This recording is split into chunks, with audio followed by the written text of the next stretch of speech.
മനുഷ്യർ ഭരിക്കുന്ന ഈ ലോകത്ത് പൂച്ചകൾ സ്വന്തമായ ഒരു സാമ്രാജ്യം ഭരിക്കുന്ന ഒരു സ്ഥലമുണ്ടെന്ന് പറഞ്ഞാൽ നമുക്ക് വിശ്വാസം വരില്ല.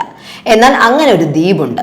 ജപ്പാനിലെ ഔഷിമ എന്ന വിസ്മയ ദ്വീപിലാണ് ഈ അത്ഭുതം അരങ്ങേറുന്നത്. കാറ്റ് ഐലൻഡ് എന്ന് ലോകമൊട്ടാകെ അറിയപ്പെടുന്ന ഈ കുഞ്ഞു ദ്വീപിന്റെ കഥ തികച്ചും കൗതുകമുണർത്തുന്നതാണ്.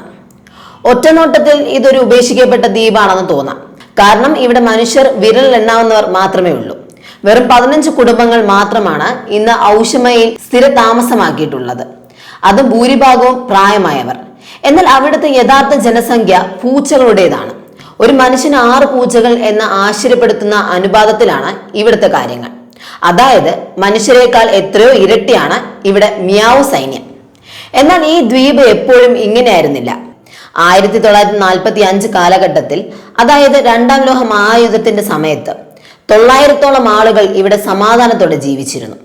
മീൻപിടുത്തമായിരുന്നു ഇവരുടെ പ്രധാന ഉപജീവ മാർഗം. കടലിൽ പോകുന്ന വലിയ മത്സ്യബന്ധന ബോട്ടുകളായിരുന്നു ഇവരുടെ സമ്പാദ്യം.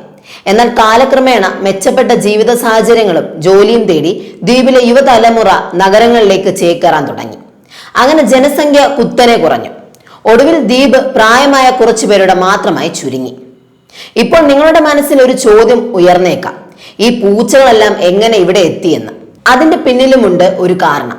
മീൻപിടുത്തക്കാരുടെ ബോട്ടുകളിൽ എലിശല്യം രൂക്ഷമായപ്പോൾ വലകളും ബോട്ടുകളും എലികൾ കടിച്ചു നശിപ്പിക്കാൻ തുടങ്ങി.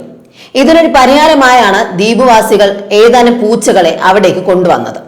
എലികളെ പിടിക്കാൻ വന്ന പൂച്ചകൾക്ക് ദ്വീപിലെ അന്തരീക്ഷം ഏറെ പ്രിയപ്പെട്ടതായി മാറി.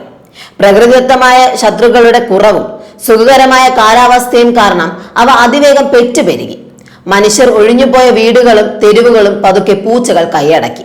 ഒടുവിൽ ദ്വീപ് പൂർണ്ണമായും അവരുടേതായി മാറി. ഇന്ന് ഈ ദ്വീപിൽ മനുഷ്യവാസമുണ്ടെന്നതിന്റെ ഒരേ ഒരു തെളിവ് അടുത്ത തീരപ്രദേശമായ ഇഹൈമിൽ നിന്നും ദിവസത്തിൽ 2 തവണ മാത്രം ഇവിടെ എത്തുന്ന ബോട്ട് സർവീസാണ്. ഈ ബോട്ടിനെ ആശ്രയിച്ചാണ് ദ്വീപിന്റെ ഇന്നത്തെ നിലനിൽപ്പ് തന്നെ. ദ്വീപുവാസികൾക്ക് ആവശ്യമായ നിത്യോപയോഗ സാധനങ്ങളും മരുന്നുകളും എത്തുന്നത് ഇതിലാണ്. എന്നാൽ അതിനേക്കാളൊക്കെ ഉപരി ഈ ബോട്ടിൽ വന്നിറങ്ങുന്നത് ലോകത്തിന്റെ വിവിധ കോണുകളിൽ നിന്നുള്ള പൂച്ച സ്നേഹികളായ സഞ്ചാരികളാണ്. സോഷ്യൽ മീഡിയയിലൂടെ ഈ കാറ്റ് ഐലൻഡ് പ്രശസ്തമായതോടെ ടൂറിസ്റ്റുകളുടെ വൻ ഒഴുക്കാണ് ഇവിടെ ഉണ്ടായിരിക്കുന്നത്. ഇവിടെ എത്തുന്ന സഞ്ചാരികൾക്ക് പൂച്ചകളോടൊപ്പം സമയം ചെലവഴിക്കാനും അവയ്ക്ക് ആഹാരം നൽകാനുമുള്ള പ്രത്യേക സൗകര്യങ്ങൾ ദ്വീപിലുണ്ട്. ഈ ടൂറിസ്റ്റുകളും ദ്വീപിൽ അവശേഷിക്കുന്ന കുടുംബങ്ങളുമാണ് ഈ പൂച്ചകൾക്ക് ദിവസവും ആഹാരം ഉറപ്പാക്കുന്നത്. സഞ്ചാരികൾ നൽകുന്ന സ്നേഹവും ഭക്ഷണവും വാങ്ങി യാതൊരു ഭയവുമില്ലാതെ മനുഷ്യരോട് ഇടപഴകുന്ന പൂച്ചകൾ ഏതൊരു സഞ്ചാരിക്കും ഒരു വേറിട്ട അനുഭവം തന്നെയാണ് സമ്മാനിക്കുന്നത്. ആധുനിക ലോകത്തിന്റെ കോലാഹലങ്ങളിൽ നിന്നും മാറി പ്രകൃതിയോട് ഇണങ്ങി പൂച്ചകളുടെ തനത് ശൈലിയിൽ ജീവിക്കുന്ന ഒരു കൊച്ചു സ്വർഗം, അതാണ് ഔഷിമ. തിരക്കുകളിൽ നിന്ന് ഒളിച്ചോടി വന്യമായ പ്രകൃതി ഭംഗിയും പൂച്ചകളുടെ നിഷ്കളങ്കതയും ആസ്വദിക്കാൻ ആഗ്രഹിക്കുന്നവർക്ക് തീർച്ചയായും ഇതൊരു സ്വപ്നതുല്യമായ ഇടമാണ്.